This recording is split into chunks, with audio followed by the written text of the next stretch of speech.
আলোর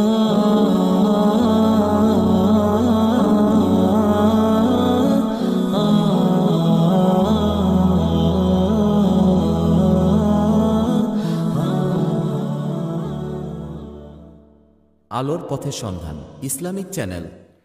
আলহামদুলিল্লাহ রাব্বিল আলামিন ওয়াসসালাতু ওয়াসসালামু আলা আশরাফিল আমবিয়া ওয়াল মুরসালিন ওয়া আলা আলিহি ওয়া আসহাবিহি আজমাইন। আজকে এমন একটি পরিস্থিতিতে আমরা এখানে একত্রিত হয়েছি, খুবই দুঃখজনক একটি বিষয় যে আজকে দিনদার শ্রেণীর মধ্যেই যেভাবে সংঘর্ষের পরিস্থিতি তৈরি হচ্ছে, এটা আমাদের জন্য অনেক বেশি দুঃখনীয়। আসলে বাংলাদেশে মানুষ ধর্মপ্রাণ, ইসলামকে ভালোবাসে, কিন্তু যে পরিস্থিতি বর্তমানে চলছে ইসলামী দলগুলোর মধ্যে এবং দাওয়াতে তাবলীগের দুইটি পক্ষের মধ্যে যেভাবে মুখোমুখি পরিস্থিতি, এটা জাতি হিসেবে আমাদের মুসলিমদের জন্য অনেক বেশি বেদনাদায়ক। যাদের অন্তরে উম্মতের জন্যে দরদ আছে তারা অবশ্যই ব্যথা পাবে। এই পরিস্থিতিটা কখনো কাম্য না। চলমান পরিস্থিতিতে আমাদের কিছু করণীয় অবশ্যই রয়েছে। প্রথম হচ্ছে আলেমদের করণীয়টা কি। আমরা দেখতে পাচ্ছি বিভিন্ন সভা সেমিনারের মধ্যে, বিভিন্ন সমাবেশের মধ্যে আমাদের আলেমদের মুখ থেকে যে সমস্ত শব্দ এবং যে সমস্ত বাক্য ব্যবহার হচ্ছে, এটা উম্মতের মধ্যে ঐক্য তৈরি তো দূর করবে না, ঐক্য তৈরি করবে না, বরঞ্চ এটার মাধ্যমে আরও বেশি শত্রুতা বৃদ্ধি পাবে।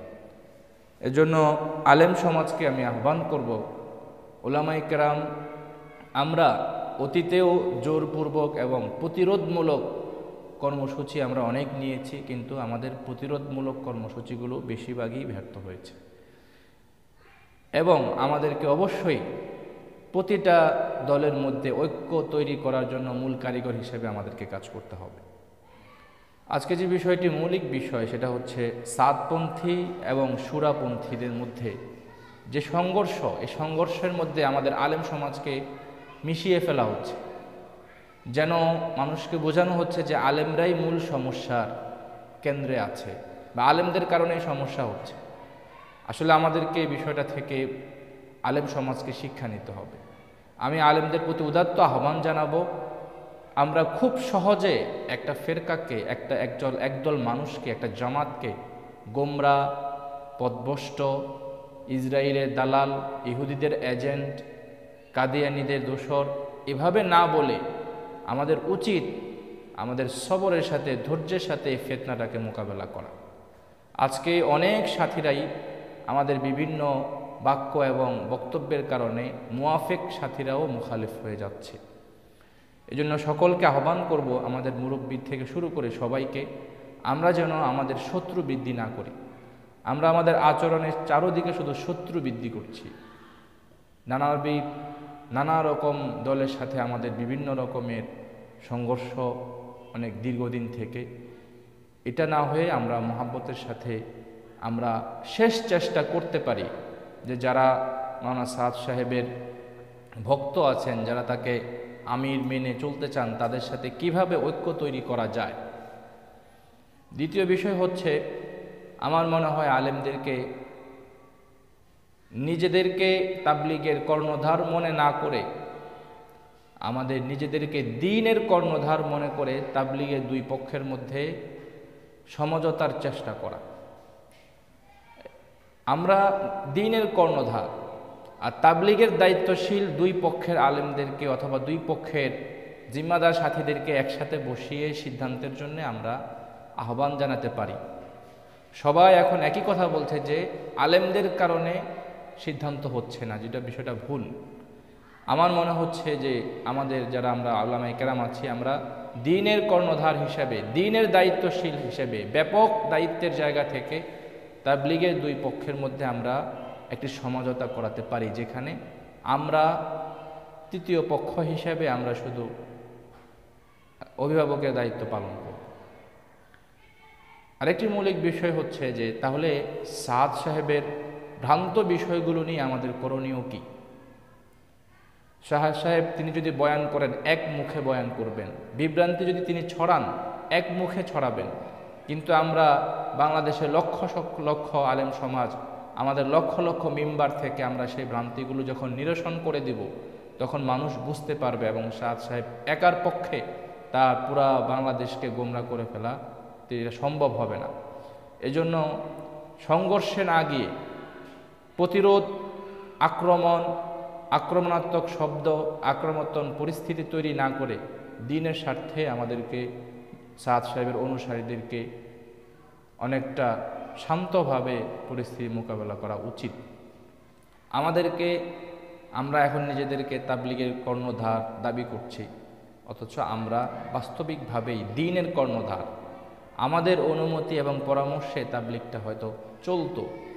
এক্ষেত্রে বিভিন্ন সভা সেমিনারে পীর মাশায়েখদের যারা তাবলীগের সাথে সরাসরি যুক্ত নন, তাবলীগের নিজামের সাথে তারা সরাসরি যুক্ত না, তাদেরকে একত্রিত করে বিভিন্ন রকমের বক্তব্য এটা সমাজের মধ্যে আরও বেশি বিশৃঙ্খলা সৃষ্টি করছে।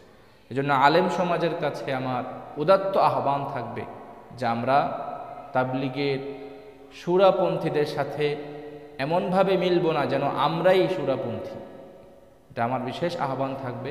সুরাপন্থী তাবলীগের সাথীদেরকে সামনে রেখে কার্যক্রম পরিচালনা করা চাই, যেখানে এটা স্পষ্ট থাকবে যে আমরা এই বিভ্রান্তির জন্যে, বিভেদের জন্যে দায়ী নই।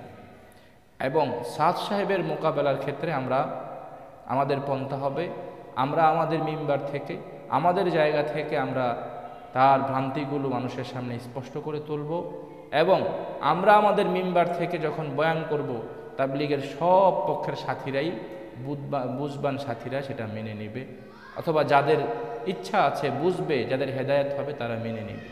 কিন্তু সংঘর্ষ করে আমাদের আচরণটা এমন মনে হয় যেন আমরা এদেশের প্রশাসক। আসলে আমরা কিন্তু এদেশের প্রশাসক না, আলেম সমাজ। আমরা এদেশের অন্য পক্ষগুলোর মধ্যেও একটা পক্ষ। আমরা আমাদের মনের ইচ্ছা অথবা আমাদের হকটাকে মানুষের উপরে জোর করে চাপাতে পারবো না। এতে অনেক রকমের বিভেদ হবে, রক্তপাত হবে। আর যারা একসাথে একসময় খানা খেত, যারা একসাথে একসময় বসে তালিম করত, যারা একে অপরের সাথে সম্পর্ক ছিল, এদেরকে আমরা খুব সহজে একটা গোমরা দল বলে অবশ্যই তাদেরকে আমরা দূরে ঠেলে দিতে পারি না। আমাদেরকে চিন্তা করতে হবে, দ্বীনি পরিবারগুলোর মধ্যে দীর্ঘদিন যাবৎ তাবলীগের সাথীরা তাদের সন্তানদেরকে মাদ্রাসায় পড়িয়েছে, আলেম বানিয়েছে। বাবা সাদ সাহেবের অনুসারী আর সন্তান আলেম হিসাবে সুরাপন্থী, এতে পরিবারের মধ্যে অশান্তি এবং সংঘর্ষের একটা পরিস্থিতি তৈরি হতে হবে। বিষয়টা আমাদের অনেক বেশি বুঝতে হবে প্রিয় ভাইরা। এজন্য আলেম সমাজকে উদাত্ত আহ্বান জানাবো, আমাদের কর্মপন্থা আমাদেরকে ভাবতে হবে। আমার মনে হচ্ছে যেই কর্মপন্থায় আমরা অগ্রসর হচ্ছি, যেমন আক্রমণাত্মক ভূমিকায় আমরা আছি, যেভাবে প্রতিরোধমূলক অবস্থানে আছি, এতে সমস্যা সৃষ্টি হবে, সমস্যার সমাধান হব না। এজন্য আমরা আলেমরা যারা আছি, আমাদের 3টা কর্মসূচি আমরা নিতে পারি। সেটা হচ্ছে, আমরা দ্বীনের কর্ণধার হব, দাওয়াতে তাবলীগ নামক যে জামাত আছে তাদের কর্ণধার হতে চেষ্টা করব না। তাবলীগ যারা পরিচালনা করছেন তাদেরকেই সামনে রেখে তাদের মধ্যেই সমস্যা সমাধানের চেষ্টা করা চাই। তৃতীয় বিষয়, সাদ সাহেবের ভ্রান্তিগুলো আমরা আমাদের মিম্বার থেকে, আমাদের ইলমের মাধ্যমে আমরা প্রতিহত করব। বাংলাদেশের আমরা আলেম সমাজ এবং সাদ সাহেবের বাংলাদেশে আসা নিয়ে আমরা সরকারকে রাজনৈতিকভাবে আমরা চাপ সৃষ্টি করে তার আশাকে আমরা প্রতিরোধ করব। সাথীদের সাথে সংঘর্ষের মাধ্যমে নয়, আমরা সরকারকে রাজনৈতিকভাবে চাপ সৃষ্টি করে সাদ সাহেবকে এদেশে আসা প্রতিরোধ করব। আর তার ভ্রান্তিগুলো আমরা আমাদের মিম্বার থেকে ওয়াজাহাতের মাধ্যমে সাথীদেরকে হেদায়েতের পথে নিয়ে আসব। আর আমি সাদপন্থী যে সমস্ত আমাদের ভাইয়েরা আছেন, এখনো পর্যন্ত আমরা আপনাদেরকে ভাই মনে করি, আমরা এখনো পর্যন্ত আপনাদেরকে নিজেদের ভাই মনে করি, নিজেদের সম্মানের জায়গায় আপনাদেরকে এখনও আমরা রাখি। এজন্য সবাইকে, সাদপন্থী ভাইদেরকে আহ্বান জানাবো, ভারত এর একজন ব্যক্তি, তিনি একজন বড় আলেম হতে পারেন এবং বিশিষ্ট ব্যক্তি হতে পারেন, তাকে কেন্দ্র করে আমরা বাংলাদেশে নিজেরা ভাই ভাই ঝগড়া করতে পারি না। তিনি সব কিছু নন। দাওয়াতে তাবলীগের আরও অনেক মুরব্বীরা আছেন, শেখুল হাদিস শেখ জাকারিয়া রহমতুল্লাহ আলাই, তিনি একই সাথে বড় একজন আলেমে দ্বীন, শেখুল হাদিস, একই সাথে তিনি বড় মুহাদ্দিস এবং তিনি ফাজাইল আমল লিখে বিশ্বব্যাপী তিনি খ্যাতি অর্জন করেছেন। এজন্য শেখ জাকারিয়া রহমতুল্লাহ আলাই তিনি একজন পীরও ছিলেন। এজন্য আমাদের মধ্যে ভারসাম্য নিয়ে আসতে হবে। একটা বিষয়কে কেন্দ্র করে কেন আমরা বাংলাদেশের লক্ষ লক্ষ আলেমদের সাথে বেয়াদবিমূলক আচরণ করার জন্য সাহস করছি, এ ব্যাপারে আমরা অবশ্যই সাতপন্থী ভাইরা সমাধান করার চেষ্টা করব। দ্বিতীয় বিষয় হচ্ছে, আমরা যারা সুরাপন্থী আমাদের তাবলিগের সাথী ভাইরা আছি, তাদের প্রতিও আহ্বান, আপনারাও দিলকে প্রশস্ত করে নিজেদের মধ্যে কাজকে সুন্দরভাবে সমাধান করে একসাথে মিলেমিশে কাজ করার জন্য তৈরি হতে হবে। আল্লাহ আমাদের সকলকে বুঝার তৌফিক দান করেন। আমিন। আসসালামু আলাইকুম।